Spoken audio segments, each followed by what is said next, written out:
Welcome to Mystic Realms Recap. Links are in the description below. Please show some love of the author and me.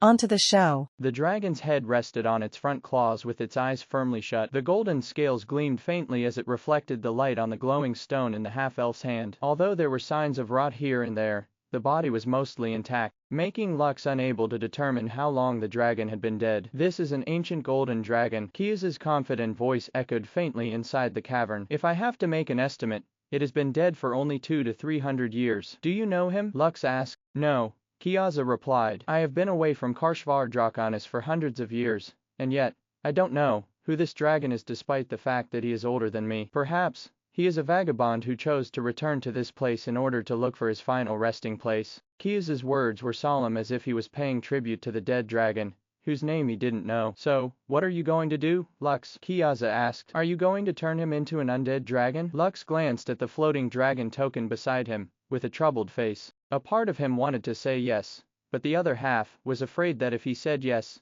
Kiaza would think badly of him. As if sensing his worries, Kiaza chuckled and gave his opinion about the matter. "I believe this is fate," Kiaza stated. "Just like how you met me, I believe this is also a fateful encounter. I would be offended if other necromancers took advantage of this dragon's body, but if it is you, I can accept it. You won't get mad. If this was a crystal dragon, then yes. However, it is a golden dragon, and he reminds me of that standoffish brother of mine. I'm sure that he would be pissed as hell if he ever saw you commanding an undead golden dragon."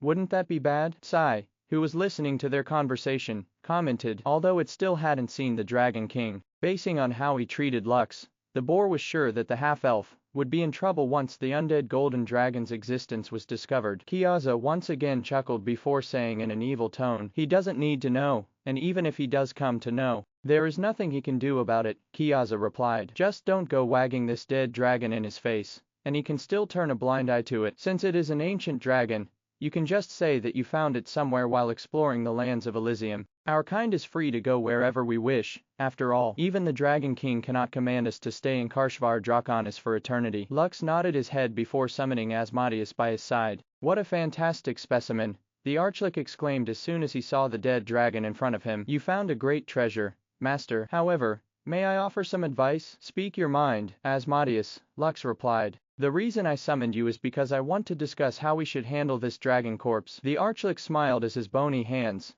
caressed the head of the golden dragon, as if trying to better understand its history. "Frankly speaking, we have 3 methods we can use in order to utilize this dragon corpse to our maximum advantage," Asmodeus stated. "The first one is to fuse Kiaza's soul with it, allowing this dragon to gain a fraction of its power. If we're lucky, the undead dragon will be revived with dreadnought rank. If not, the lowest it can go is still Argonaut." The Archlich paused and gave the dragon token a sidelong glance, before shifting his attention back to his master. "The second option is to, of course, turn it into an undead dragon, and make it a part of your undead legion," Asmodeus stated. "It is a shame, but you can't make it part of your Necromancer's covenant because only sentient undead creatures, or newly revived undead that haven't been dead for more than a month can be part of it. This dragon has been dead for hundreds of years now, and the most you can do is to revive it, and make it the commander of your animated undead legion. But doing so will be doing great disservice to this magnificent creature. Master, right now, you are only a grade apostle, and not even an initiate. If you revive this monster, its strength would only match yours, which isn't a good thing. Also,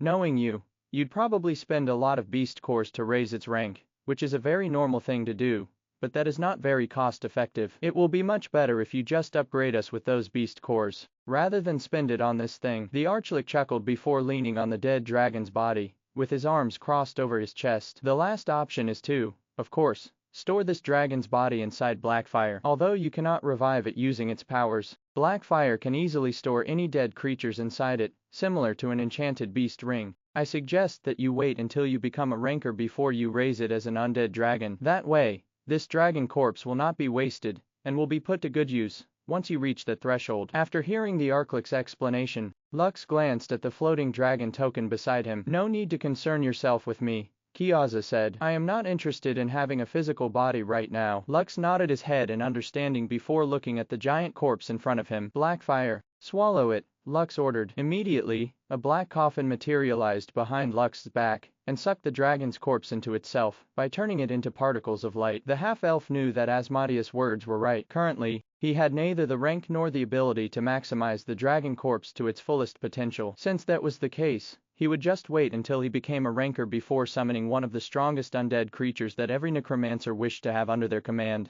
After retrieving the corpse of the golden dragon, Lux, Sai, and Keen all returned to their guild headquarters using teleportation magic. Since their guild headquarters had finished construction, the members of Heaven's Gate could freely teleport to it once a day. There were, of course, other methods. As long as they entered any kind of teleportation gate, they could teleport to their guild headquarters as often as they wished. Since this is a special occasion, I personally gave Boris and his men a day off, so they could also come here to celebrate the construction of our guild headquarters, Thoram said with a smile. They will be here in a while. I asked them to get some good booze and food from the stronghold. Aaron is doing the same, Seedwin said. All the guards that are part of the guild will be bringing foods and drinks here as well. Ha ha ha. Good. It's been a while since I had a good drink. I usually have too much work. Indeed, having a day off once or twice a month is good for our health. The commander of the stronghold of Noria, as well as the village head of Leaf Village laughed together as they temporarily escaped from their duties for a day. We're here, Laura shouted as she approached, carrying a basket of sandwiches. Livia, her twin, was also carrying a similar basket as she followed behind her sister. Be careful, both of you, Sid said with a helpless smile as he looked at his two little sisters fondly. He returned to Leaf Village temporarily to look after his sisters since Cadmus and the kobolds had gone to help Lux and Karshvar Draconis. But Ivir, Heidi, and her mother, Lelia, also arrived because they were also registered as members of Heaven's Gate. 2 hours later, all of the members of Heaven's Gate had appeared in the guild headquarters to take part in the grand celebration of the construction of their guild headquarters. Everyone, thank you for coming on such short notice, Lux said. Constructing our guild headquarters is merely the beginning of our journey. In time, we will rise and make a name for ourselves, placing our mark in the history books. Everyone, I ask you to do your utmost to increase your abilities in order to help our guild grow. Lux then raised the mug of fruit juice in his hands before breaking into a smile. For the guild. For the guild. Sethis, who was also holding a mug of mead in his hands, looked at the rowdy bunch with disdain. Placing your mark in the history books. Sethis laughed internally. What a delusional bunch. The black-scaled dragonborn didn't think much of Lux. In his eyes, a castle made of marble wasn't that impressive. The palace of the Dragon King was more impressive. So even though he was a little surprised that Lux decided to build a castle in the region that was given to him, he still looked down on him and his guild. For him, they were nothing but people from the lower realm. Lux and his guild members, who were not aware of the Dragonborn's disdain for them, all drank happily. However, after only taking a few sips, all of them froze as they heard the sound of a notification inside their heads. A moment later, several rows of text appeared in front of them, making all the members of Heaven's Gate gasp in shock. The Path of Myths, less than mythical guild, hidden quest completed, greater than, less than building your guild headquarters and guild facilities, greater than, less than. This is a chain quest. As you continue to grow your guild, you will continue to receive bonuses and great rewards, greater than, reward, plus 1000 free stat points. The bonus stat points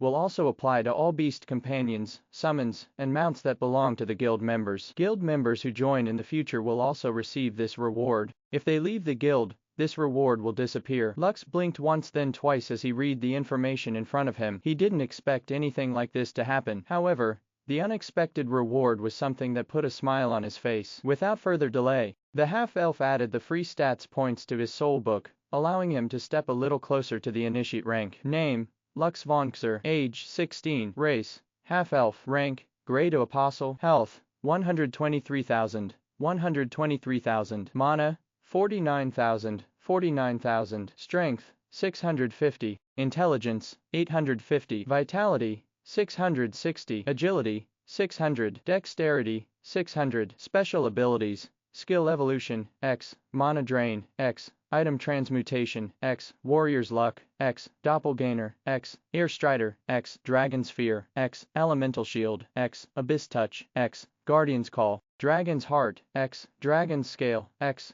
Corpse Explosion, X. Undying Fervor, X. Decaying Touch, X. Animate Undead, X. Skeleton Make, X. Special Body Constitution, Immortal Dragon Conqueror's Legacy. Summoning Skills, Summon Diablo, Summon Ishtar, Summon Pazuzu, Summon Orion, Summon Asmodeus, Summon Skeleton Gangbangers. Summon Skeleton Grand Archers, Necromancer's Covenant, Dragon Knight Bedivere. Active skills: Power Shot, Dark Arrow, Void Arrow, Fury Slash, Double Fury Slash, Battle Cry, Improved Jade Body, Mass Buff, Spinning Blades, Bone Wall, Barbed Bones, Sky High Rush, Gale Storm. Passive skills: Enhanced Fortitude, Expert Parry, Tempest Fury, Last Stand, Sticky Foot, Very Tough. Title: Apprentice Blacksmith, Negotiator, Outbreak Survivor, Eternal Guardian, Princess Knight. To reach the Initiate rank, one had to have a combined stat points of 5,000. Right now, Lux's combined stats had surpassed 3,000, inching closer to the goal he wanted to reach. According to Thoram,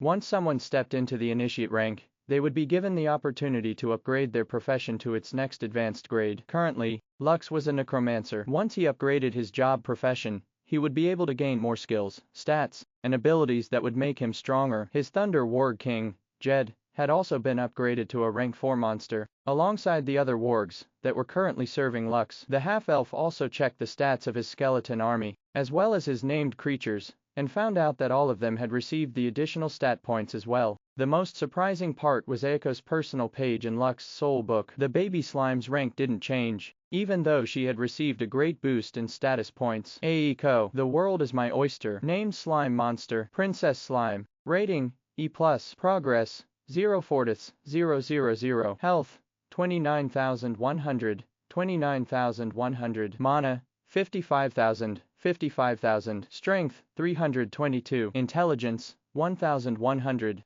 Vitality, 382. Agility, 322. Dexterity, 322. Diablo, finally a worthy opponent. Our battle will be legendary. Named Skeleton, Death Knight. Rating, S. Progress, 0/20, 000. Health, 72,400, 72,400. Mana, 36,200, 36,200. Attack type, ethereal damage. Strength, 363, plus 21. Intelligence, 342, plus 20. Vitality, 371, plus 22. Agility, 375, plus 22. Dexterity, 342, plus 22. Pazuzu, have no fear. Pazuzu is here. Fortress Defender. Rating, S. Progress, 0/20, 000. Health, 243,000, 243,000. Mana, 30,000, 30,000. Attack type, bludgeoning physical damage. Strength, 300. Intelligence, 300. Vitality, 810. Agility, 300. Dexterity, 300. Ishtar, let the living beware. Night Stalker. Rating, S. Progress, 0/20, 000. Health, 76,000, 76,000. Mana, 36,500, 36,500. Attack type, ranged ice damage. Strength, 360. Intelligence, 365. Vitality, 380. Agility, 365. Dexterity, 325. Orion, where there is no struggle, there is no strength. Named Golem. Jade Golem. Rating, S. Mana 100. Progress, 0/20, 000. Health, 350,000, 350,000. Mana, 25,000, 25,000. Attack type, earth elemental damage. Strength, 500. Intelligence, 250. Vitality, 500. Agility, 250. Dexterity, 300. Asmodeus, I stopped fighting my inner demons. We are on the same side now. Named Skeleton Mage. Archlick. Rating, S. Progress, 0 Fortis, 000. Attack type, necrotic damage. Health, 42,000, 42,000. Mana, 440,000, 440,000. Strength, 325. Intelligence, 1,100. Vitality, 420. Agility, 325. Dexterity, 325. Aside from the great boost that his baby slime, as well as his named creatures received, Lux was also extremely happy that his skeleton gangbangers, skeleton grand archers, skeleton mages, and rock golems had now become rank 4 monsters, making them quite formidable. Naturally, it was not only Lux who received this grand upgrade, all of the members of Heaven's Gate received it as well, making the old dwarves Seedwin, Randolph, and Grandma Annie feel like they had been given a new lease on life. Oh my god, my Fei Fei is now stronger than ever. Sai praised the baby golden slime that was perched on its head. Fei Fei also felt happy since her stats was now equal with the rank 4 monsters,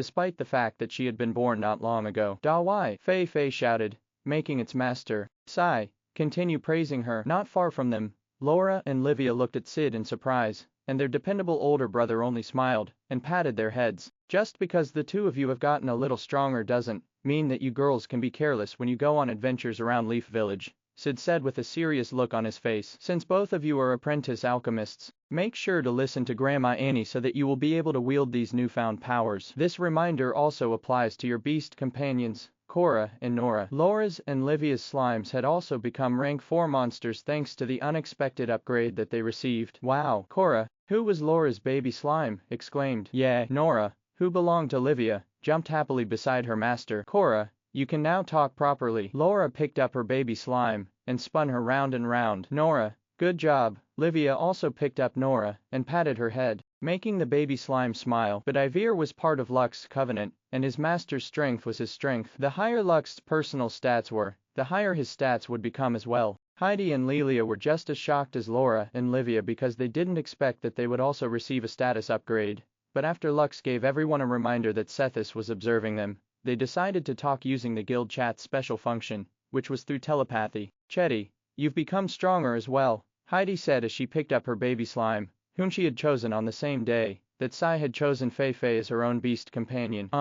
The baby slime nodded, rejoicing the fact that it had grown stronger. Sethis, who was observing them from the side, frowned. He felt a sudden surge of power that lasted for a few seconds, and yet, something seemed to have instantly changed with the members of Lux's guild, making him wonder if he was just overthinking things. Must be my imagination, Sethis thought as he sipped the mead on his mug and continued observing the guild that belonged to the half-elf. The party lasted all through the night, but the children retired early. Since the castle had plenty of rooms, Lelia took Laura, Livia, and Heidi to a room where the three of them could sleep together. While the children slept, the adults gathered and discussed the next course of action for their guild. There is a very dangerous domain that I want to visit, Lux said through the guild chat, informing his guild members. It is called the Domain of the Fallen. Its location is far from the kingdom of Gwillivan, so I can't take all of you with me. Lux paused as he looked at Sai, Keen, and Sid, which were the only ones he could bring with him to his journey to challenge the domain that was coveted by the Six Kingdoms, Skystead Alliance, as well as the Zinner War Pact. This three-way power struggle had become a problem as of late, but for Lux, it wasn't a problem. As one of the people who could freely enter the domain at any given time, the restrictions that were imposed on the others didn't affect him. This domain has a dungeon, which we call the Sacred Dungeon. Lux continued his explanation. There are 5 gates in it, and each of them is respectively marked with the words death, famine, war, and conquest. So far, we have conquered 2 of them, which were death and conquest. Lux's guild members listened seriously to him because they had a feeling that there was a reason why the half-elf was telling this information to them. Every time I conquer one of the dungeons, I receive a key that will allow me to go to an SSS-ranked kingdom, Lux stated. Currently, I have 2 of these keys that would allow me to visit 2 of these legendary kingdoms. Do any of you know about the kingdom of Agartha and the elven kingdom of Espoir-Frieden? Seedwin, Randolph, Grandma Annie, Thoram, Keelan, Boris, and Aaron looked at the half-elfin shop. Did you just say kingdom of Agartha? Seedwin's body shuddered from the surprise and excitement that he was feeling at the moment. Yes, Lux replied. Do you know of it, Sir Seedwin? Of course we know of it. Randolph interjected in the discussion. Agartha is the legendary kingdom that was said to be located near this world's core, that has stood since time immemorial. For us, dwarves, it is the holy city that we would never see in our lifetime. Are you sure that we are talking about the same Agartha? Lux nodded his head firmly, making the dwarves look at him as if he was Santa Claus, who had come to give them presents. This meant that the military might of the Dragon Kingdom was very high, dwarfing the power of the 6 kingdoms, Skystead Alliance, as well as Zinner War Pact combined. Simply put, they were kingdoms which must not be offended no matter what, or one would risk their own nation's annihilation should any of these SSS-ranked kingdoms decide to retaliate. Us, dwarves, know of its existence, but we don't know where it is, Keelan commented. You know, I once told myself that if I can see the walls of Agartha, I can die happily afterwards. I guess I'll just have to wait until you become an initiate, right? Keelan chuckled, making the other dwarfs smile. If they could hitch a ride with Lux to see this fabled kingdom, they would definitely jump at the opportunity once it presented itself. I can't make any promises, but if it is possible, I'll take you guys with me, Lux said with a smile. After talking for a bit more, the half-elf didn't gain much information about Espoir-Frieden. The dwarves had interacted with elves, but they had never seen high elves. Also, they didn't really care much about the kingdom of the elves because, for them, they had no reasons to visit the elves and appreciate their culture. If you are going to challenge those 3 remaining dungeons in the domain of the fallen, make sure to take extra care, Thoram commented. According to what you told us, the members of the 6 kingdoms, Skystead Alliance, and Zener War Pact are desperately trying to clear the dungeons themselves. This means that the slots that you, Sai, and Keen possess are something that they would fight for, which will cause a lot of strife, possibly endangering the 3 of you as well. Seedwin nodded. I advise that you no longer hold an auction for them. Just let them enter the dungeon for free and get it over with. But getting free resources is good, Sai commented. Isn't that right, Fei? Right, Fei replied. After getting her stat boost, all the slime's ability to talk was upgraded as well. They were now able to form words properly, but Fei would still say, Da Wai from time to time. Right now, we need to grow and not make enemies, Keelan said. Also, politics is a nasty thing. It is best that we stay clear from it for now. Lux agreed with what his guild members were saying. There was also an issue with letting the members of the Storm Dragons enter the sacred dungeon, in order to pay back the Wildjard stronghold for taking care of Lux when he was young. He didn't mind doing this, because he owed them a lot. The only reason why he didn't want to cooperate at the beginning was due to his grudge against Nero, but he had already decided to not let this affect his decision when it came to the stronghold's growth as a whole. Understood, Lux stated. For now, I will leave the matters of the Ars General Store to you, Sir Keelan. The half-elf then glanced at his master, Randolph, and gave him a thumbs up. Master, the smithy is ready for you to use any time. I will be gone for a month or 2, so I will not be able to be here in the guild headquarters during my expedition in the dungeon. Grandma Annie, the alchemy room is also ready and waiting for you. I already bought an advanced alchemy recipe book and placed it on the bookshelf of the alchemy room. Thank you, Lux, Grandma Annie replied. I will do my best. Since Lux was planning to take Bedivere with him on the dungeon expedition, he would not be able to put the bestiary to good use. For now, he decided to ask Sethis if he could find him a beast breeder or beast tamer who could help him look for flying beasts in the area surrounding Karshvar Draconis. He hoped that when he returned, the flying mounts of the guild would be ready, waiting to be used by his guild members. In a place where the adults weren't looking, several baby slimes huddled together. Aiko looked at her friends with a smile as she took out several red beast cores from her storage bag. Fei, Cora, Nora, and Chetty looked at the cores in front of them with curious gazes. This, Fei asked as she looked at the beast cores that Aiko wanted to give them. Boom, Aiko replied with a mischievous smile. Boom, Cora asked. Boom, Nora tilted her head. Boom, Chetty blinked in confusion. Aiko nodded. Boom. While their guild headquarters was under construction, Aiko spent her time playing with the bomb lover, Glee. The two hit it off right away because Aiko had also developed a fondness for things that exploded. As if finding her soulmate, Glee decided to share dozens of beast cores with Aiko, which were all from the same monster. The name of the monster was the Bombardier Gorilla. The gorilla was a rank 4 monster and lived in mountainous regions, especially near volcanoes. The thing that made this monster dangerous was its ability called Blast Bombs, which was its one and only skill. This monster hurled red metallic balls at its enemies which exploded upon impact. These red balls could also be detonated remotely, allowing the Bombardier Gorilla to ambush unwary adventurers and prey who traveled deep inside its territory. Wanting to share her hobby, Glee was always on the lookout for like-minded people who had a passion for destroying things using bombs. Because of this, she hunted Bombardier Gorillas on a regular basis, taking their beast core, in the hope that she would be able to spread the skill, Blast Bombs, to the people who shared the same hobbies. Aiko knew that the baby slimes didn't have any powerful skills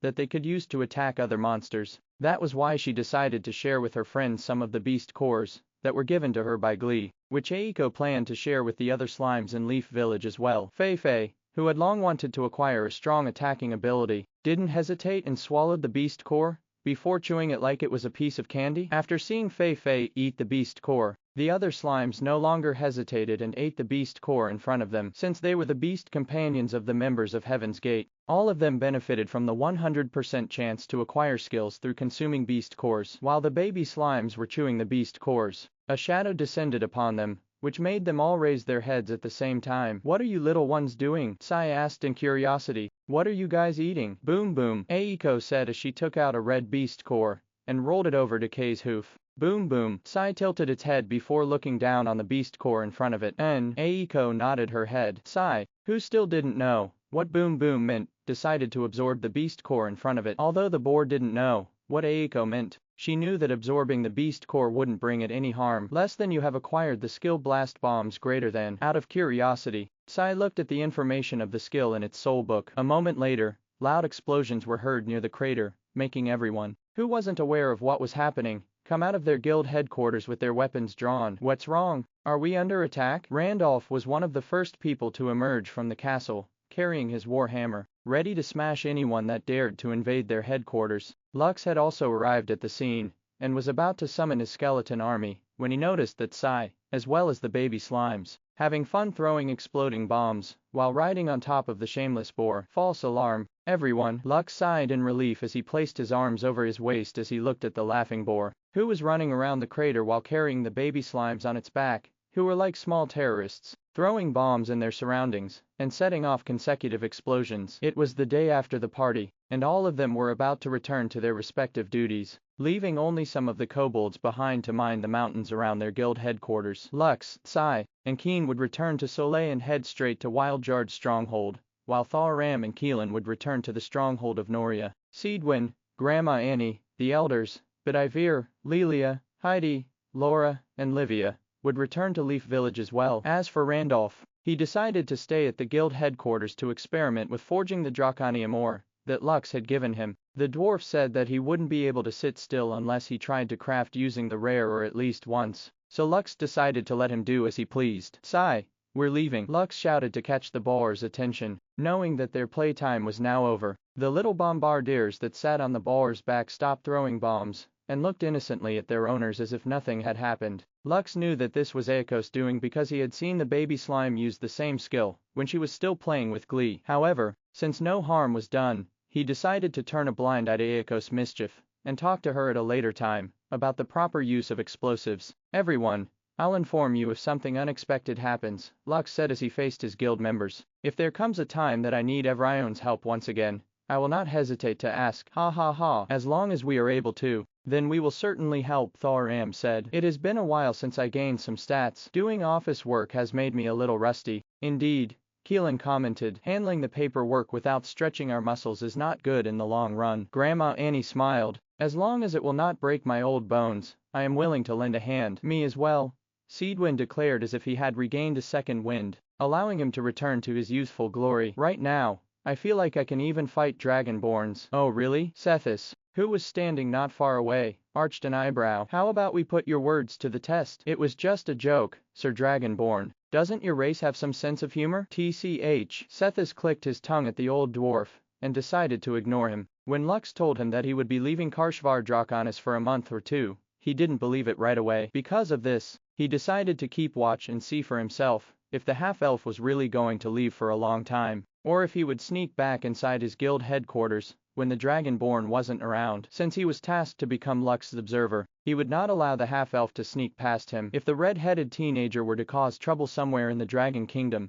the one who would carry the blame was none other than him. Lux, who was unaware of what Sethis was thinking, bid his goodbye to everyone and stepped into the portal. His destination was none other than Wildjard's stronghold, whose coordinates had already been registered in the teleportation gate of his guild headquarters. After Lux had disappeared from Wildjard's stronghold, his friends and the elderly that had a good relationship with him, and Vera had become quite worried about the two of them. Vera's disappearance had caused a great stir, since even her fellow guardians didn't know her current condition, except for Gerald, Natasha, and Rainer, who had been told by Alexander that his mother was in critical condition, and was in an intensive care unit, that forbade any visits from anyone who wanted to see her. The moment the half-elf stepped out of the teleportation gate with Sai and Keen, news of his arrival traveled all over the entire stronghold like wildfire. It didn't even take 10 minutes before Gerald, Natasha, and Rainer came to look for him to ask about Vera's current condition. Grandma is recovering well, Lux replied. I'm sure that the next time you see her,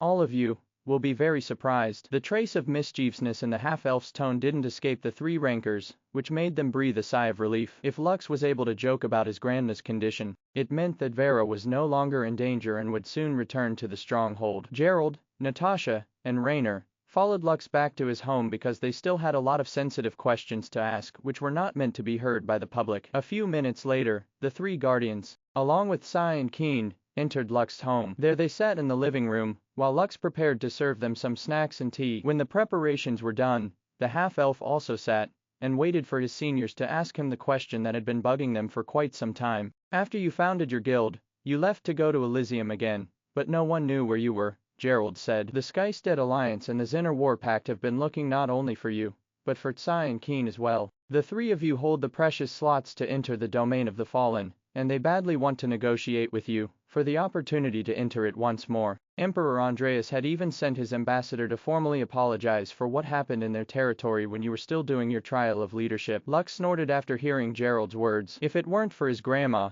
he would have been seriously injured in the city of Dainsleaf, which belonged to the Vavan Empire. To this day, Lux still held a grudge against Emperor Andreas for setting up a farce just to teach him a lesson. Vera was still recuperating inside Blackfire because she had forced herself to appear despite the fact that she still hadn't fully recovered. Although Lux wasn't too worried about her rank going down, he still didn't want his grandma to suffer because of him. For him, Vera and Iris were his only family in the world, and he would kill anyone who dared to hurt them. As for Alexander, the half-elf didn't have to worry about his safety because his stepfather was a saint. He would be more worried about the people who were foolish enough to get on his bad side. Einar, Val, and Xander must be feeling pretty anxious right now. Lux chuckled. Sucks to be them. Natasha shook her head. You have no idea. Those three are at their wits' ends because they didn't want to offend anyone. Right now, they have implemented a rotation system where the Six Kingdoms, the Skystead Alliance, and the Zinner War Pact would take their turns exploring the domain of the Fallen and Sacred Dungeon, one after the other. This is working at the moment, but I'm sure that all of them are getting impatient by the lack of opportunities to explore the dungeon in full. It will still take at least 7 or 8 months before the domain reopens for everyone, and when that happens, everyone would definitely fight for the quotas to enter it. Lux nodded his head in understanding. If I remember correctly, only 500 slots are available each time the domain of the Fallen opens to the public. Right, Gerald replied. By then, everyone might get a better chance to explore freely, but now, it is only you kids who hold the key to enter the domain of the Fallen. All of you are like hot potatoes that everyone wants to take a bite out of. Lux smiled because he understood that what Gerald was saying was true. However, he had other plans for the time being. I came here because I plan to go to the domain of the Fallen with Sai and Keen, Lux stated. Also, I plan to keep my promise to the stronghold about sending 15 members of the Storm Dragon Guild to explore it. Gerald, Natasha, and Rainer looked at the half-elf, as if he was an ancestor who had come back to life to give them gifts for being good boys and girls. This is indeed good news, but I'm afraid that the Six Kingdoms, Skystead Alliance, and Zinner War Pact wouldn't like it, Rainer said as he rubbed his chin. The entrance to the domain is being managed by the combined forces of the three factions, and no one would be able to go inside without their approval. Lux arched an eyebrow after hearing this development. However, he already had a plan in mind to pacify the three factions. Tell the ambassador of each faction that I plan to let them use our slots for free after Wildjard's stronghold has had their turn, Lux stated. We will no longer hold an auction for the limited slots, and allow everyone in each faction to enter it once a month. We will go with the rotation system that Einar, Val, and Xander are implementing right now. If we follow this format, each faction will be able to send 30 of their members inside the dungeon, which is a sizable force, allowing them to clear one of the gates in hell mode. I'm sure they would like this offer very much. Gerald, Natasha, and Rainer glanced at each other before nodding their heads in agreement. Very well, we will go with this plan, Gerald said as he stood up from his seat. I will contact their people right now and discuss the conditions that you have presented. What should I say if they try to impose other conditions before they agree to your proposal? Lux smirked as he gazed at the commander of Wildjard's stronghold, who was unable to sit still knowing that their own force would be able to monopolize the domain of the Fallen for a time. Simple, Lux replied. Just tell them that the deal is off. If they want to block our way, then we can always ask Kay's grandpa and my stepfather to escort us to the entrance of the domain. That way, even if they want to say something, they will have no choice but to hold their tongue. Kay's grandpa is notorious for being a hothead, and I'm sure that not even the Skystead Alliance wants to be on his bad side. Ahem. Sai raised its snout proudly because, for it, its grandpa was its idol. Those little sh*ts won't dare to say anything once my grandpa is there. If they want to fight, they will have a fight. Keen, who was calmly drinking his tea on the side, was quite impressed by the boar's unwavering confidence to its grandfather. Gerald also thought that this was a good countermeasure, in case the other parties decide to ask for something unreasonable. After finalizing the details with Lux, the commander of Wildjard's stronghold went to Elysium to have a meeting with the ambassadors of all sides. Meanwhile, Natasha and Rainer summoned Nero to tell him the details of the expedition to the domain of the fallen. Now that Lux had decided to let their stronghold take the spotlight, they must do everything in their power to ensure that they would return home with as many gains as possible by the time their expedition was over. After the three adults left, the half-elf told Sai and Keen to rest for the time being because they would be going to the domain of the fallen the following day. Back then, they had entered the Gate of War, while the representatives of the Vahan Empire entered the Gate of Conquest. The half-elf was very curious whether he would meet Watson and Sherlock again if he entered the Gate of Conquest this time around. I hope I see them there again, Lux thought as the image of the two leading figures of the Gnome Kingdom appeared inside his head. If his hunch proved to be true, then it might allow him to gain a better understanding about how the gates of the sacred dungeon work, and the possibility of predicting what would happen the next time they enter its doors. Gerald, the ambassadors of the Six Kingdoms, Sky-Stead Alliance, as well as the Zinner War Pact, met at the entrance of the domain of the fallen to discuss the contents of Lux's proposal. So, in exchange for allowing your own faction's brats to explore the domain of the fallen and challenge the sacred dungeon, we no longer have to pay for the slots of that half-elf and his two lackeys, right? The ambassador from the Vahan Empire asked. Yes, Gerald answered. That is what Lux told me. Oh, this sure is a tempting offer, but it doesn't sit well with me. The ambassador from the Zinner War Pact said. Since the Wild Jard stronghold are our allies, wouldn't it be better if you just give those slots to us instead? That way the relationship between us and the Six Kingdoms will remain strong. Isn't that right, my friend? The ambassador of the Zinner War Pact glanced in the direction of the ambassador of the Six Kingdoms, which was composed of the kingdoms that belonged in Solais. Ha ha ha.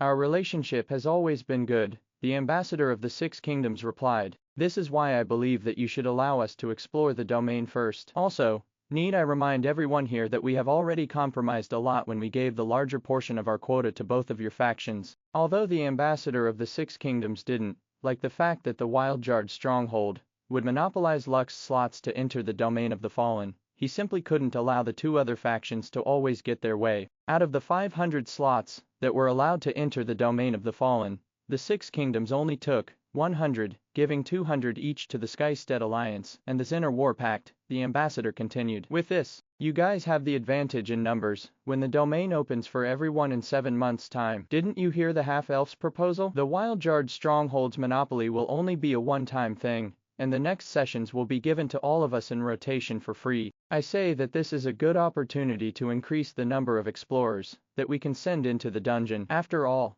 the monsters inside it are very strong. The ambassador made sure that he said the last words firmly, reminding the two factions that they had already lost a significant number of elite teenagers inside the domain of the fallen. While it was true that dying inside the sacred dungeon wasn't a permanent death, the trip to reach the dungeon was a dangerous one. In fact, it was so dangerous that sometimes, more than half of the people they sent were killed before they even reached the location of the sacred dungeon, and their deaths were a permanent one. There were no second chances. There were no redos. Each faction had already lost dozens of promising members of the young generation, making them understand how merciless the domain of the fallen was. A brief silence descended upon the meeting as the other ambassadors digested the words that were said by their colleague. Tell me, will that half-elf also enter the sacred dungeon and try to conquer one of its gates? One of the rankers asked. You're Aaron, right? Gerald asked the ranker who also served as Emperor Andreas' right-hand man. He was also the high ranker who had faced Vera in the Colosseum when Lux's grandma was about to deal with the ranker that tried to harm her grandson. Yes,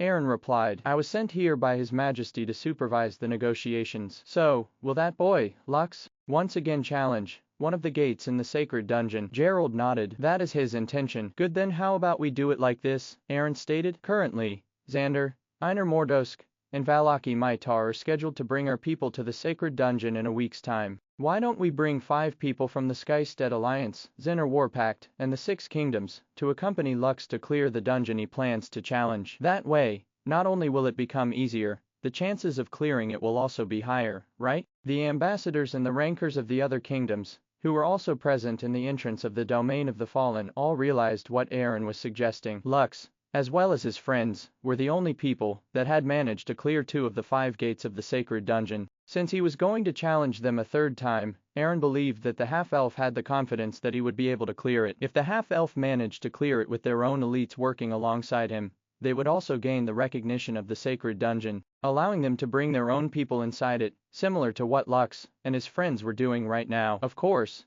If Aaron only said that only the members of the Skystead Alliance would enter alongside Lux, he would be facing harsh opposition from their counterparts. However, since he said that they would each send 5 of their members to accompany Lux, that meant that all of them would gain 5 people that could potentially bring their own faction inside the domain of the Fallen, without needing to wait for the half-elf to bring them inside. Of course, this would only work if the dungeon was cleared, but Aaron believed that Lux would be able to do it. This was also the opinion of the others, making Gerald reconsider sending the storm dragons to explore on their own. If Nero's guild also accompanied Lux, and they managed to clear one of the dungeons, that would mean that the people on our side could gain the authority to bring more people from our faction inside in the future, Gerald thought. This Aaron is very devious, trying to gain an advantage even in this situation, but his idea isn't bad. If everyone were to work together to clear a dungeon, I believe that our chances of success would indeed be higher. All the ambassadors were smart individuals, so they already grasped what Aaron was hinting at. I agree with this proposal. The ambassador of the Skystead Alliance nodded. How about the rest of you? I have no objections, the ambassador of the Zinner War Pact replied. No objections from me as well.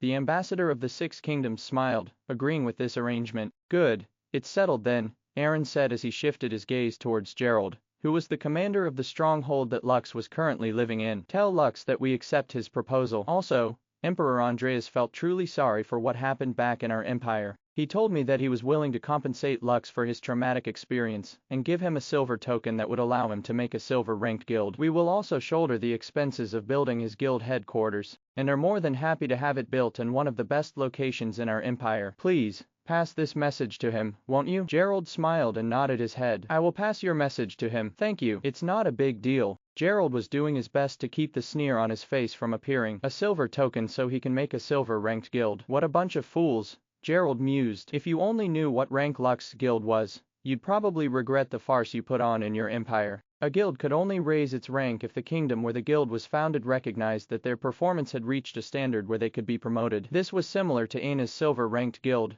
Eternal, where Colette, Maddie, and the other dwarfs who had become Lux's friends were staying. The Storm Dragon Guild, which Nero led, also fell under this category. They had achieved feats that gained the approval of the kingdom that they belonged in, allowing them to get promoted. Simply put, it was the kings and emperors of the world that decided whether a guild could be promoted or not. Those they favored could be promoted without encountering any hardships, allowing them to rise above their peers in a heartbeat. The old Lux might have jumped at the opportunity to own a silver-ranked guild, but now, the half-elf would only spit at the offer of the Vavan Empire. Naturally, Gerald wouldn't say these things, and only kept the friendly smile on his face as he and the other ambassadors wrapped up their discussions. 3 hours later, Gerald returned to the Wildjard stronghold, and informed the half-elf of the agreement that all parties had decided to make for the next dungeon expedition. Oh, so they planned to hitch a ride. Lux arched an eyebrow after hearing the outcome of the negotiations. They also want to give me a silver token to create a silver-ranked guild. It seems that Emperor Andreas thinks that I am very desperate to create a guild. Good, maybe I can use this to my advantage. The half-elf didn't expect Aaron to give such a daring proposal. However,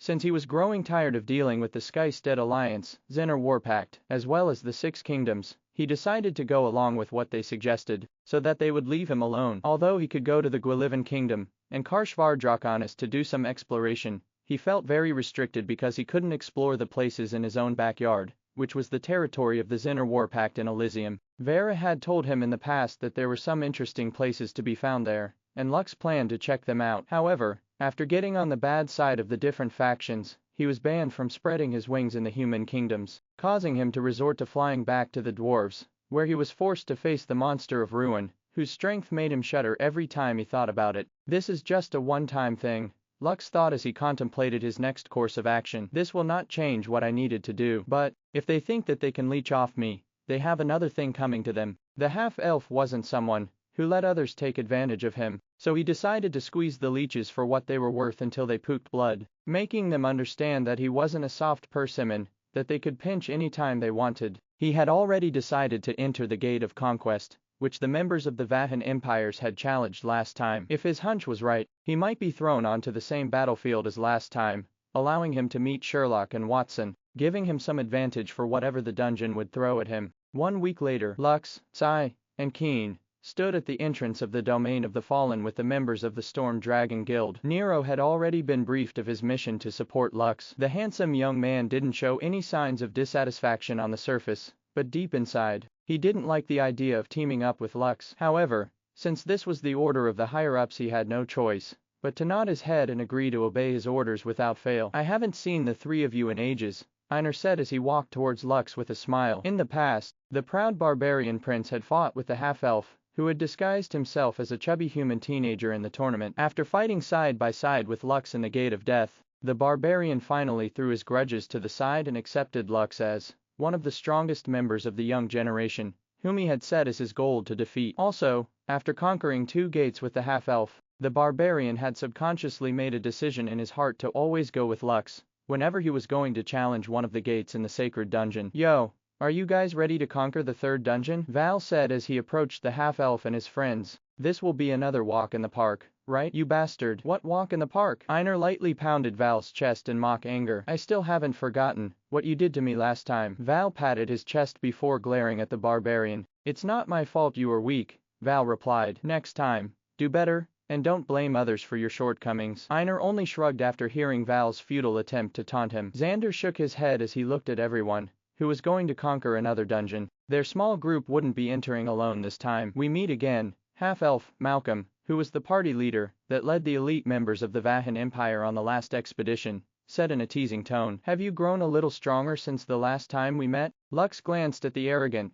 young man with dark blue hair and eyes. Who are you? Lux asked. Surely you jest. Malcolm asked back. How can you forget someone like me? Sigh, do you know who this is? Lux asked the boar who was busy talking to Laura and Livia in the guild chat. Sai frowned before shifting its attention to the initiate that was standing in front of them. Sorry, I don't know the name of cannon fodders, Sai replied. How about we call him Villagera for now? Sounds good. Lux nodded. Hello, Villagera. Nice to meet you. Malcolm laughed, but his laughter was filled with irritation. He could still remember the time when the half-elf had thwarted his plans. If not for the fact that Lux had used such a diabolical skill to wipe out the army he was serving during the war, he would have been one of the most important figures in the young generation after conquering the Gate of Conquest, and have his name placed among the conquerors who managed to beat the dungeon. After his defeat, Malcolm had trained very hard and raised his rank by a small margin. Even though he was already an initiate, he wanted to become a ranker as soon as possible in order to gain a higher position in the Vahan Empire, where his father served as its great general. We'll see who's the villager later,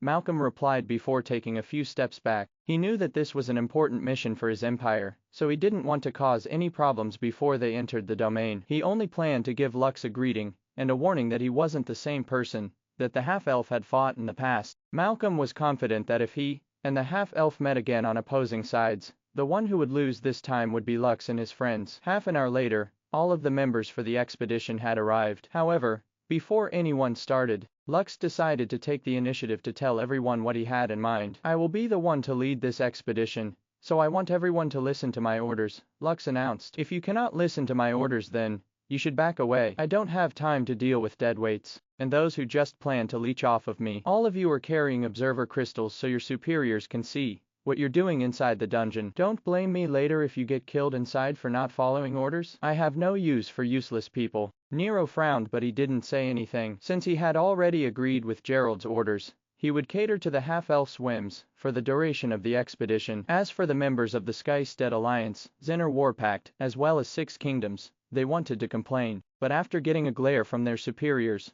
all of them held back their words and simply glared back at the half-elf who was standing at the entrance of the domain of the fallen with his arms crossed over his chest. The reason why Lux was confident in challenging the domain was due to his summons getting an upgrade. All of his units were now rank 4 monsters. In short, Lux could summon forces that could easily match a bronze guild in terms of quality and quantity. Because of this, he was confident that he could challenge the Gate of Conquest even if he only brought Sai, Keen, Einar, Val, and Xander with him. This was something that the other factions didn't know, so they were still underestimating his abilities. Depending on how the situation turned out, the half-elf would not hesitate to leave everyone behind, bringing only those who had fought alongside him to conquer the Gate of Death and the Gate of War a few months ago with him. Look at you, acting like a big shot, Henrietta, the Guildmaster of Serenity, which represented Barbados Academy, said as she elbowed the half-elf's side playfully. To think that the sickly caterpillar whom Iris loved would emerge into a handsome butterfly. You've surely made her proud. Lux smiled as he looked at Henrietta,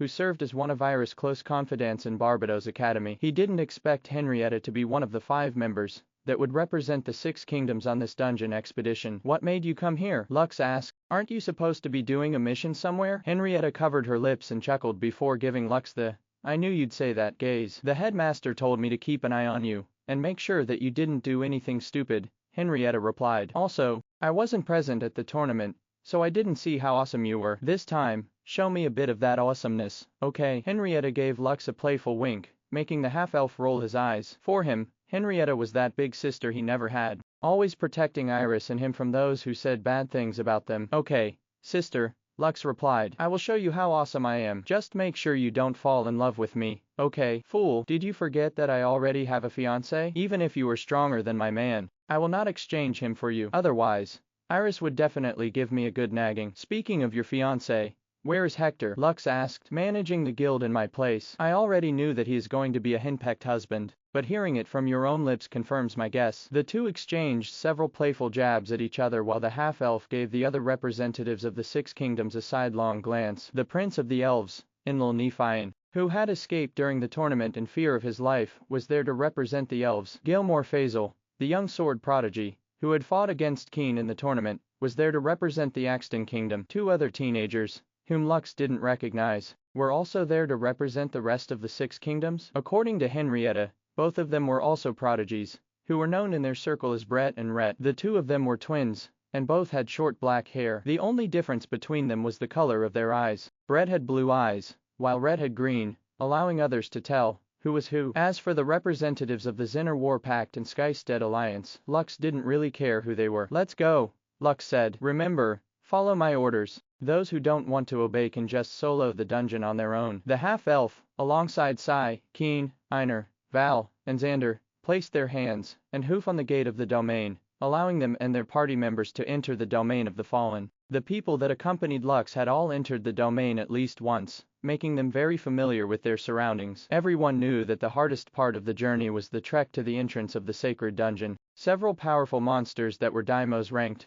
and above wandered in the vicinity, always on the lookout for the flesh and blood of the weaker teenagers, who were starting to become a regular part of their diet. Lux, who was paying attention to his soul book that was hovering beside him, frowned. Right now, his soul book was invisible to everyone because the owner of the book had the option to only allow those whom they trusted to see it, and keep it hidden from those whom they didn't trust. This is bad, Lux thought. The moment we entered, the monsters positioned themselves to ambush us along the way. While the half-elf was deep in thought, Malcolm and his group had started to walk in the direction of the sacred dungeon without waiting for Lux's orders. Aren't we going to follow them? Henrietta, who stood beside Lux, asked as she tapped his shoulder. If they want to die so badly, then let them die, Lux replied. I'm not here to babysit them. They've been inside this domain numerous times already, and they still don't know the basic rule, that there is safety in numbers. Maybe they think that the 5 of them can beat an Argonaut-ranked beast by themselves. After entering the dungeon, Einar, Val, and Xander didn't move from their spot,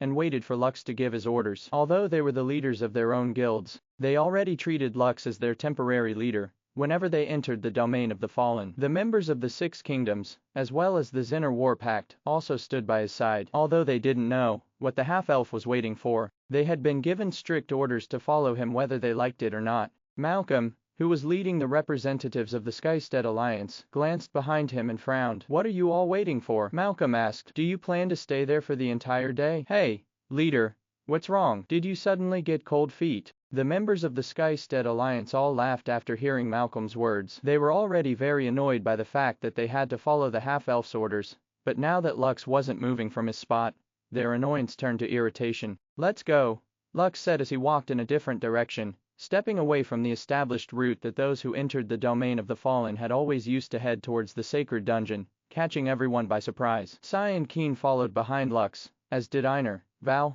and Xander. They had complete trust in the half-elf, so even though they weren't sure where he was going, they still followed him due to their previous experiences when they fought alongside him. This is interesting, Henrietta thought as she followed behind Lux. She was sent there by the headmaster of Barbados Academy to keep an eye on Lux, so she would do as she was commanded. Enlil clicked his tongue, but he also followed behind the half-elf, despite his innate hate for filthy half-bloods. Gilmore also followed, not because he trusted Lux, but because he trusted the judgment of the person whom he deemed as his rival, which was Keen. He believed that the mysterious swordsman could make sound decisions, so he decided to follow his hunch and tagged along. One by one, The representatives of the different factions followed the half-elf, leaving Malcolm and his group staring at them from a distance. "Captain, what should we do?" one of Malcolm's subordinates asked. Malcolm narrowed his eyes before making a gesture that they should follow Lux. Since they were all wearing artifacts that allowed their superiors to observe what was happening inside the domain, they couldn't defy Lux's orders, or they would be punished if their mission ended early due to their stubbornness. As the teenagers took a detour, the monsters that planned to ambush them remained. They were not aware that the humans were already heading in a different direction instead of following the path they had always taken whenever they entered the domain of the fallen. Each time people entered the domain of the fallen, the monsters inside it would sense a faint ripple in the air. This told them that the humans had once again returned, and it was time to take a bite out of some of them once more. All the monsters inside the domain of the fallen had their own agendas, and they were not allied with each other. All of them were hunters and preyed on each other, which meant that they mustn't engage in a drawn-out battle and injure themselves, or else their rivals would prey upon them. Every time the teenagers entered, the monsters would hide in different places along the route they normally took to ambush them. Also, they made sure to stay a fair distance from each other, preventing the other monsters from taking advantage of them. Lux had a serious look on his face as he led the teenagers on a path that was void of monsters. Since the majority of them had decided to ambush them, some places were left wide open, allowing the half-elf to exploit them. "Hey, when are we going?" Malcolm wasn't able to finish his words because the half-elf glared at him, making him flinch. "We are deep in the monsters' territories," Lux stated. "Unless you want to announce our location to them, feel free to talk, but we're kicking you out of the team." The half-elf no longer bothered with Malcolm, despite the latter being an initiate, and thus stronger than him. Nero, who was observing this exchange, kept a calm look on his face, but made sure to take note that Malcolm and Lux didn't get along outside of the sacred dungeon. "If this mission fails, it will be the fault of the Skystead Alliance," a ranker of the Zinner War Pact said with a smile. "Damn bastard doesn't know when to shut up." The rankers and ambassadors that belonged to the Skystead Alliance glared at the ranker who spoke up, but they didn't say anything in return. They were also very displeased with how Malcolm was conducting himself, making them reconsider whether he was fit to lead their representatives the next time they entered the dungeon. Aaron, who was King Andreas' right-hand man, simply observed the teenagers for now, although the only thing he could see was the half-elf's back. The earlier exchange allowed him to glimpse Lux's serious expression, making him understand that the red-headed teenager wasn't fooling around when he chose to take a different route. Back at the domain of the fallen, the half-elf suddenly raised a hand, stopping everyone from moving. He then turned around to place a finger on his lips and motioned for everyone to crouch down. He then pointed at their left side and made a gesture of slicing his neck, telling them that there was a monster on their left side that could potentially kill them. The half-elf then crouched beside a nearby tree and made a hand signal for everyone to hide. Everyone followed his orders because they had also sensed a strong presence in the surroundings. All of them were Grade II apostles and initiates. They were at the rank when their perceptions of their surroundings had reached a certain threshold, allowing them to instinctively feel if danger was near. Soon, the ground started to shake as heavy footsteps were heard in the distance. Everyone used their skills to make their presence as small and as unnoticeable as possible. Some slowed their heart rate, some used a spell to remove their sense, while others used artifacts to blend in with their surroundings. Aiko hid inside Lux's robes, and Fei huddled with Sai. The boar had decreased its size, making it difficult for anyone to spot it. Soon, the footsteps came to a complete stop, as the Argonaut-ranked gorilla looked around. A minute later, it caught the presence of a weaker monster, whom it deemed perfect for a snack, and headed in that direction. Only when the gorilla left did everyone breathe a sigh of relief. However, Lux still had his hand raised in a stopping motion, telling everyone to hold their position. Only when the Argonaut monster had distanced itself from their location did the half-elf motion for everyone to follow him. After that incident, everyone had become more obedient to the half-elf, and silently followed him as they waded through uncharted territories, in a jungle that was infested with monsters stronger than them. 6 agonizing hours later, they finally arrived at their destination without losing a single member. A special barrier surrounded the sacred dungeon, repelling the monsters around it. It was also considered a safe zone, giving the teenagers an opportunity to catch their breath and rest. "We'll stay here for a few hours to rest," Lux ordered. "Until then, all of you are free to do whatever you want, just as long as you don't wander far from the barrier." Malcolm walked away as soon as Lux had given that order. He was quite exhausted from the long trek, and even though he was one of the strongest members in their group, the close encounters along the way still took a toll on his physical and emotional state. After the Argonaut-ranked gorilla, Lux and the others had encountered 6 more monsters of the same rank, making them fear for their life each time it happened. Fortunately, the half-elf was able to warn them in advance, allowing them to hide and erase their presence, and preventing the monster from detecting them. Just as he expected, the members of the Zinner War Pact, Skystead Alliance, Six Kingdoms, as well as the Storm Dragon Guild, all went to different locations to rest, with the exception of Henrietta, who decided to stay with Lux's group. "How were you able to know where we were going?" Henrietta asked. "We have never seen anyone take that route before, so how did you do it?" Lux looked at the beautiful lady in front of him with a serious expression on his face before giving his answer. "Half-elf's intuition," Lux replied, which made Henrietta shake her head bitterly. Unlike Iris, who treated her as her confidant, Lux kept his secrets close to his heart, only telling those whom he deemed to be trustworthy. Although he trusted Henrietta to a certain extent, his trust in her wasn't as strong as the trust he had with Iris and his grandmother, Vera. On top of that, everyone had the artifacts that allowed those who were outside the domain to see and hear what they were talking about, making it impossible for the half-elf to tell anyone the truth. Still, to think that all of you could get along is something new to me. Henrietta glanced at the barbarian prince, Einar, the spider boy, Val, and Xander, who was also one of the most outstanding members of the young generation. She had noticed that all of them always took Lux's words to heart, making her sense that they had developed some kind of bond that was hard to explain. "It's normal to have a little faith in the people who have shared life and death battles with you," Einar, who was sharpening his great axe, commented when he heard Henrietta's words. "We have conquered 2 of the gates of this dungeon together, so isn't it normal for us to stick together?" Val stated. "We have witnessed how capable everyone is, so we'd rather be with them than those who are stronger, but lack the attitude to conquer the challenges of the dungeon together. Even that pig over there is better than the initiates of the Vahan Empire." Sai, who heard Val's words, glared at the pale-faced boy who seemed to be suffering from a lack of sunlight. I'm a boar, not a pig," Sai shouted. "Spider boy, you better correct your attitude towards me, or I'll not help you in the dungeon later." "Who needs your help?" Val arched an eyebrow. "The only thing you are good at is taking advantage of opportunities." "Ahem, taking advantage of opportunities is a good trait to have,"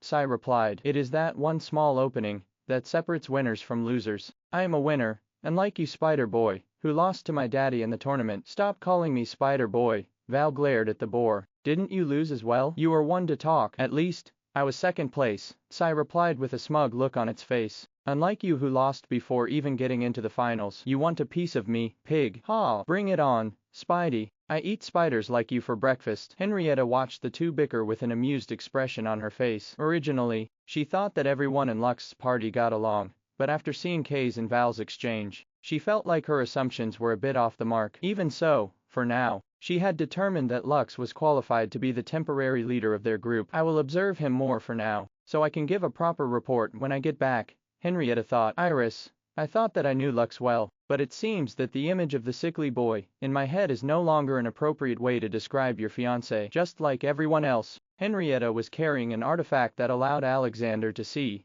what was happening inside the domain of the fallen. Iris and Alicia were also in the headmaster's office, watching the expedition in real time. In truth, Alexander wanted to see how much Lux had grown since the tournament. Because of this, he assigned Henrietta to stick close to him so that he would be able to observe what other secrets the half-elf was hiding from him. Lux and his entourage rested for a full 6 hours before finally regrouping to challenge the Gate of Conquest. This particular gate was strongly requested by the Vahan Empire, which made Lux wonder if the gate had something inside that Emperor Andreas wanted. Since his original target was also the Gate of Conquest, he had no problems with their request. However, he made it look like he was very reluctant to agree to their condition, which forced Aaron, who was Emperor Andreas' right-hand man, to talk to him in private. The high ranker secretly passed a storage ring to the half-elf, which contained a silver token, 500,000 gold coins, as well as a deed of a plot of land that was located near the capital of the Vahan Empire. Aaron told him that Emperor Andreas wanted to fix their shaky relationship,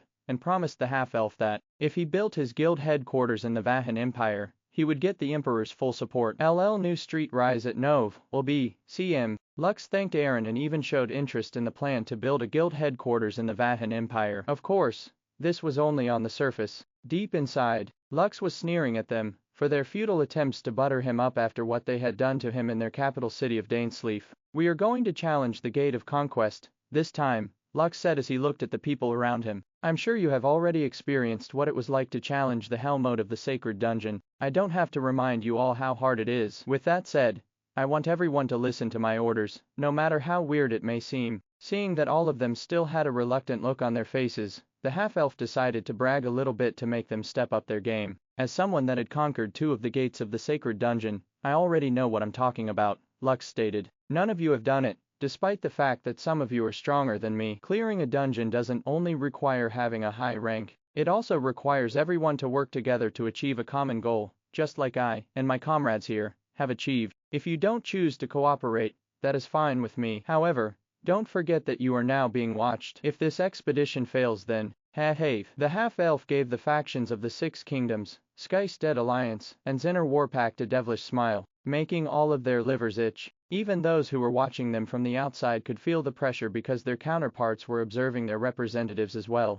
If the mission truly failed, everyone would know who was to blame, and that would put them at a disadvantage when future negotiations for the exploration of the domain of the fallen, as well as the sacred dungeon, were held again. Malcolm knew that if he fecked this up, he would lose Emperor Andrea's support, making him unable to climb up in the ranks of nobility because of his lackluster performance. Although he didn't like Lux, he would hate it if his future prospects became dim because of a personal grudge against him. So, for the time being, Malcolm made a vow to himself to do what he was ordered to do, even if it meant obeying the half-elf's orders to the dot. Seeing that his point had been carried across to everyone, the half-elf nodded and pressed his right hand over the gate of conquest. Everyone on the expedition was now in his party, so they would accompany him as members of his group. A moment later, all of Theme bathed in a radiant light, momentarily blinding them. Not long after, they found themselves standing at a hill, overlooking a fortress. That's the flag of the Amur Kingdom, Malcolm stated as he pointed at the flags that were fluttering on the ramparts of the fortress. There is no mistake about it. This is a fortress that belongs to the Amur Kingdom. Several months ago, Malcolm and his team entered the Gate of Conquest,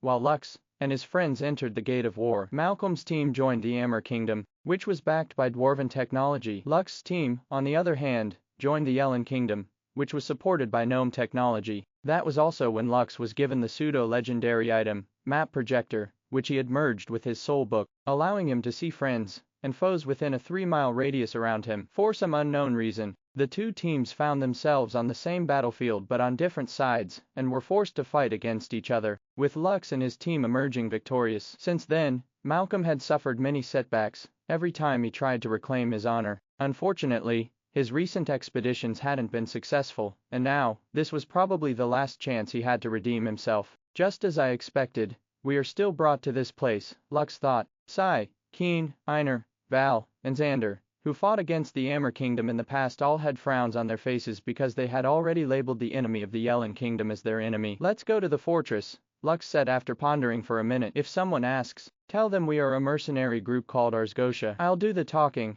so make sure to not say anything out of place. Do you understand? Sai. Lux smiled as he patted the boar's head, making the latter shudder. Oh, of course. Ha ha ha. You know me. I'm very tight-lipped. Sai replied. You can count on me. Fei, who was perched on top of Kay's head, looked at Lux with a pout. The half-elf chuckled and also patted the baby slime's head, making the latter smile. Follow me, Lux ordered as he walked towards the fortress. After what happened in the domain of the fallen, everyone followed his orders to the dot, as if afraid that some random Argonaut-ranked monster would appear and gobble them whole. Thank you for watching Mystic Realms Recap. Please like, share and subscribe. Have a great day.